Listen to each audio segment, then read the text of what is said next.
Hello guys, তো এখন আমি একটু বসেছি শাক কাটতে। আর কি শাক কাটতে বসেছি সেটা তোমাদেরকে একটু দেখাই, চলো। তো এই যে আমি শাক কাটতে বসেছি, ছোলার শাক।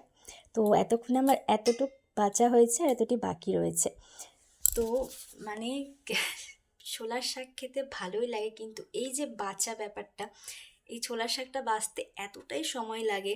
মানে আমি বাছছিলাম, শাক বাছছিলাম আর ভাবছিলাম যে চলো তোমাদের সাথেও একটু শেয়ার করি যে আমার মতো তোমাদের কাদের কাদের হয় যে এরকম খেতে ভালো লাগে কিন্তু এই বাছতে বিরক্ত লাগে। আর কি বলো তো, এখন বেঁচে না রাখলে না সকাল সকাল রান্নাটা হবে না। যেহেতু তোমরা তো জানোই যে তোমাদের দাদা ভাইয়ের মানে সকাল সকাল ডিউটি, আর আমাকে 10টার মধ্যে সব কমপ্লিট করে দিতে হয় রান্না বান্না। ও তো খাবার খেয়েও যায় আবার খাবার নিয়েও যায়, তো সেই কারণে সকাল সকাল সব করতে হয়। আর অত সকালে না বাঁচা কাটা সমস্ত কিছু মানে অনেকটাই টাইম লেগে যায়। আর সব থেকে এই জিনিসগুলো তো একদমই সময় হয় না।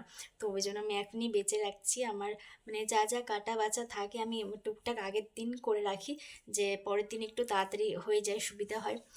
তো চলো, ভাবলাম একটু তোমাদের সাথে শেয়ার করি। তো চলো আমি বেছে নিই, তারপর তোমাদের সাথে আবার কথা হচ্ছে। Bye bye.